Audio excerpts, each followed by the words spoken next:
Kumusta kayong lahat? Ngayon ay i-upgrade ko ang aking ginawang kalan de mantika. So babaguhin ko ang design kasi hindi pa ako masyadong satisfied sa performance ng aking kalan de mantika. So ang gagawin ko ngayon, iibahin ko ang lahat ng kanyang design.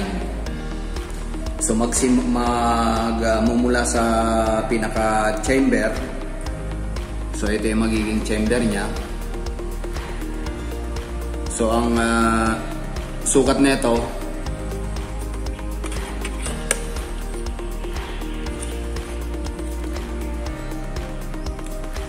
iniksakto ko lang sa 4 inches. Then yung diameter na ito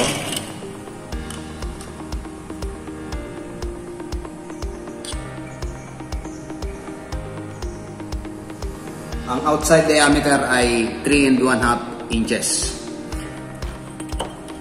So dito sa ating sa aking pinaka tubo, maglalagay lang ako rito ng isang Scotch tape. Yun ang magiging kapal para sa kanyang pinaka yung nakatupi sa loob, parang pinaka cover para magkaroon ng tinatawag na Venturi effect. So maglalagay lang ako dito ng ganyan, isang masking tape lang na ganito kalaki. Papaikutan ko lang sa ibabaw para makapag-layout ako.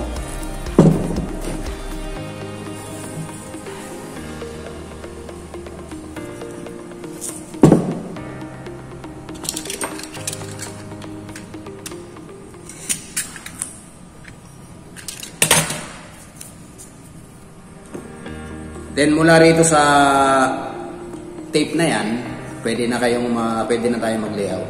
Ang gagamitin ko lang dito ay 1/2 ang gagamitin ko. Ang bawat distansya. So ilalagay nyo lang yung ruler. Pagulungin nyo lang. Halimbawa nakaganyan. So bawat medya.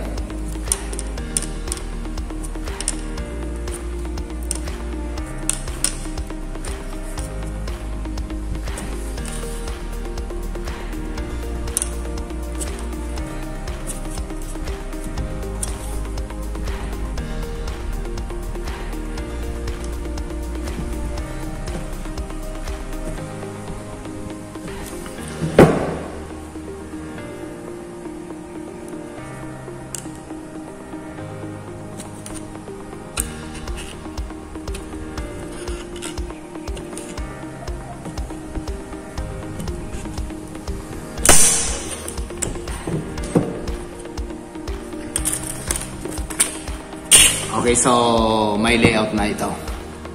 Kung gusto ninyong, kung hindi pa kayo sanay magtabas, hindi pa ninyo matansya, pwedeng guhitan nyo ng haba para hindi kayo malito.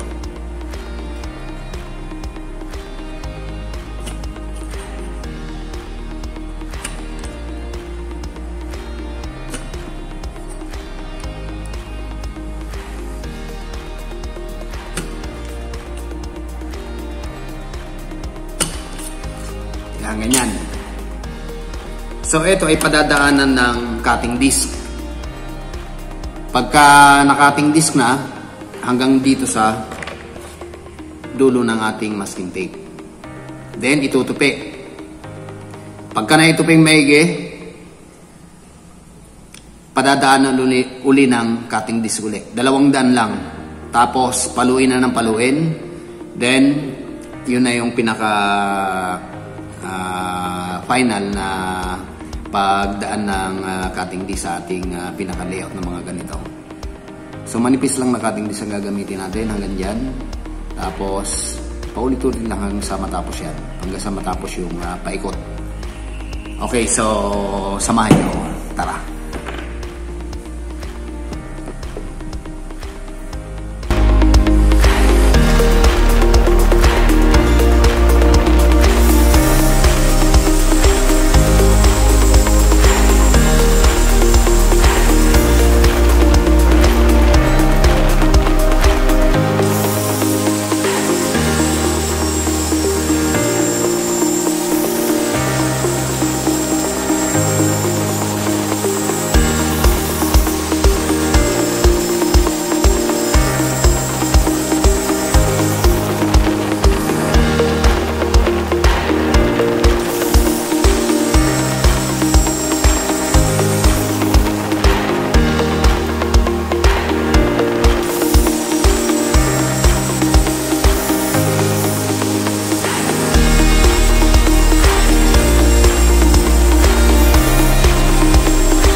Okay, so na-prepare ko na ang ating pinaka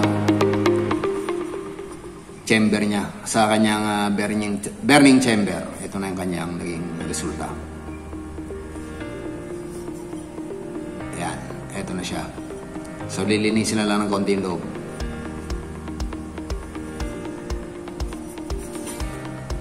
Hindi ko na i-welding itong mga nandito. Makakatulong to sa habang nagluluto tayo. Mayroon ding purpose kahit paano itong mga butas-butas na yan. Hayaan nyo lang na mayroong mga butas-butas. Tantyahin nyo na maging bilog na bilog itong pinaka ibabaw na portion. Para at saka dikit-dikit yung ating pinaka ibabaw, pinaka cover. Okay.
pinaka burner, binago ko na rin ang design. Ito na ngayon ang pinaka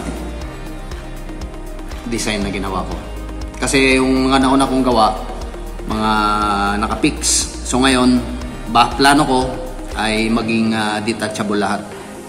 So ang ginawa ko ay ito. Lahat ito ay dibaklas. Pwede magpalit din ng ating end cap or cover cap. Pwede magpalit. Pwede ding palitan ito.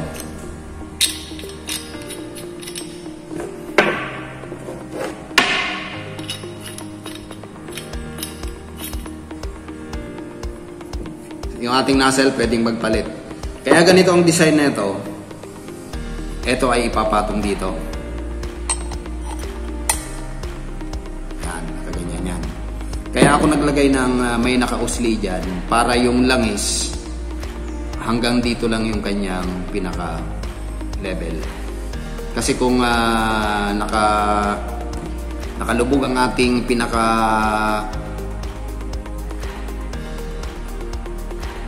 kupling, maaring pumasok yung langis, maaring magkaroon ng singaw. So para maiwasan yon, para hindi kumalat yung langis dito sa ating pinaka-blower, ito kasi ito yung blower na ito, daanan ng hangin ito, detachable din ito, pwede rin tanggalin.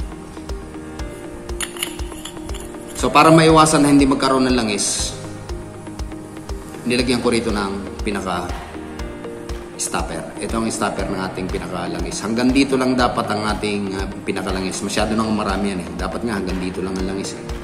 Minsan kasi baka makaligtaan natin, so maaaring napalakas yung ating feed, yung dami ng patak, maaaring mapuno ito. So kaya nilagyan ko ng medyo mataas na part. Ayan, hanggang dyan. Actually, yung kapal ng langis, pinakamarami na yung ganyan kakapal. So para mas safe, tinaasan ko pa ito rito. So meron din itong coupling sa loob. Pwede tayo maglagay dyan ng ating nozzle ng iba't ibang design. Kasi iniiba-iba ko yung design. So sa mga butas, sa dami ng butas, sa style ng butas, so iniiba-iba ko. Ngayon, ang design ko ng aking nozzle, itong portion sa ilalim, itong 4 na butas na to, yan ay ilalim ang tabas o ipailalim ang butas. Nakaganyan yan. Ayan. 45 degrees. Bali, 4 na piraso yan. Paikot. Ang pinaka-purpose na ito, kaya naging ganyan ang kanyang itsura, para yung langis medyo mahahalukay niya. Then yung pangalawang layer, ito ay hindi nakadiretso, naka-tiwarik din. 45 degrees din. 4 din na paikot. Puro yan 45 degrees. Then yung pangatlong layer, itinaas ko na rin. Medyo mas maano nga lang. Mas mataas ang konti sa 45 degrees. Mas makakuan siya. Mas mataas. Halos mga 55 degrees na ito pataas. Yan. Then yung pang-4 na layer, ganun din. Hindi naglalayo sa 45 hanggang sa pang mga 55 degrees. So yung 3 layer na ito, yung ito, yan, tsaka ito, at tsaka ito, tiga-4 na butas siyang paikot. Paikot dito, 4. Sa pagitan, 4 din. Itong mga ito. Tapos 4 din sa ibabaw. Then yung pinaka-end cap natin, ito medyo matagal. Ito yung pinaka-ibabaw natin. Nilagyan ko rin siya ng butas. Detachable din ito. Just in case na magbago ang isip ko, pwede kong palitan ito at magawa ulit ng panibagong design. So ang pagkakabutas na ito ay naka-slant. Ayan. Halos 30 degrees lang.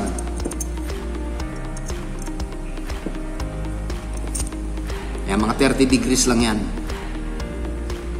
Paikot.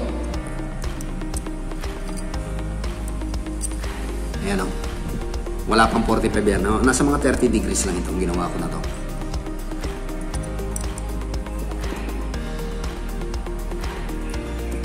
Okay, so kaya ko ginawa yung ganito. Ito kasi ang aking magiging pinaka tawag dito, pinakagawaan ng sample ng ating mga nozzle. So, by means of this, so halimbawa ito ay nakapix na siya rito. Ganito yung magiging itsura niya.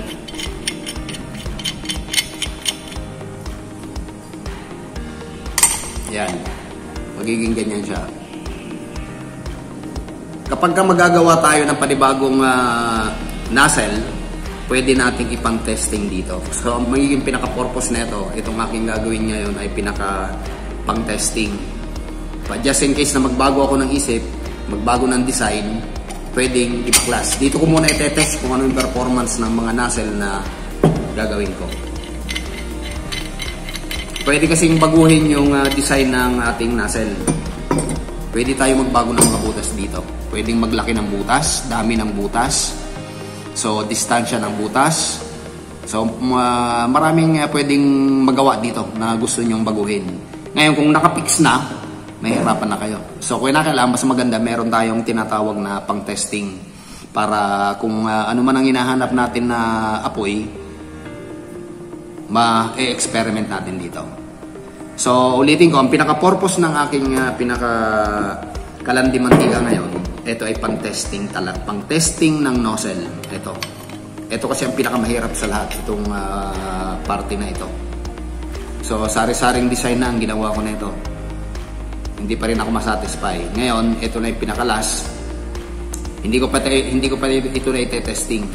Siya nga pala itong mga materials ko, mga napulot, mga binili ko sa junk shop. Mga dimedya na tubo. Tapos itong pinaka-coupling, ayan, sa junk shop ko rin lang binili yan. Itong aking pinaka-end cap. Kaya end cap ang ginamit ko kasi mas madali siyang butasin. Siya nga pala, kung magbubutas kayo, hanggat maaari, dahan-dahan lang. At siguraduhin nyo na matalas ang inyong talim. Kasi pagka hindi, mahihirapan kayo. At lagyan nyo muna ng center punch bago magbutas. Okay, so ito na yung kanyang mga main parts. Itong pinaka-nozzle. Ito yung pinaka-end cap. Hindi ko pa na-testing kung ano magiging performance nito. Siya nga pala yung talim na ito. 2mm lang. Ginamit ko lahat. Wala akong binagong ibang design dito na iba-ibang sukat. Isang talim lang ang available sa akin, kaya ito lang talaga ginamit ko. 2mm na cobalt na pang stainless na drill bit. Okay, so ito yung aking pinaka-nozzle. Ito yung salpakan ng nozzle.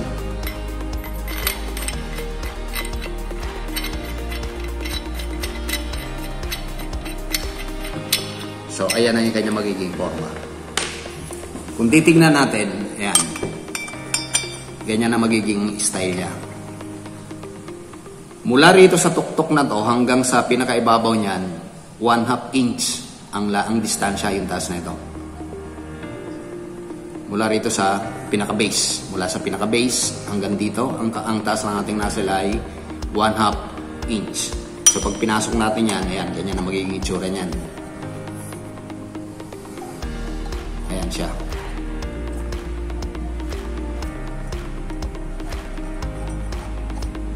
Hindi ko na dinikit dito sa ilalim kasi mahirap magpuno ng welding. Mas maganda yung medyo nakaangat para punong-puno talaga yung welding. So ayan naman ang itsura ng kanyang loob. Ngayon, ang pinakakulang na lang nito ay yung tinatawag na lagayan ng mantika. Yun ngayon ang i-assemble ko para dito. So medyo masalimot ang gagawin kong lagayan ng mantika. Kasi ito yung kanyang mga pyesa. Pinutol-putol ko na mga 1/2 na medya. So ito yung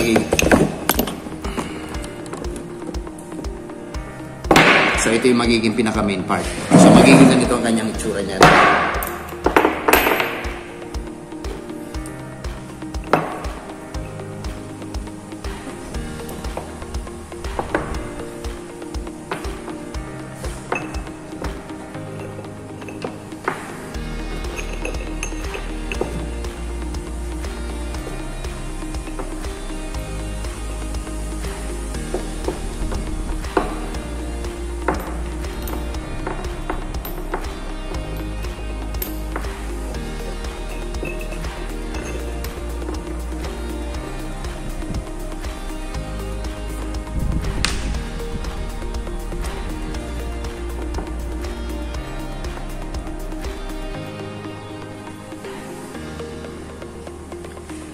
Ayan.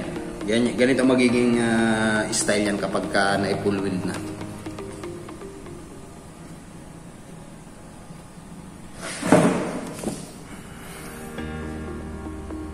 Para ito ay pang-trap ng usok. So medyo maraming pyesa. So for the meantime, ito muna ang i-assemble ko. So sana abangan nyo pa yung sunod na update dito.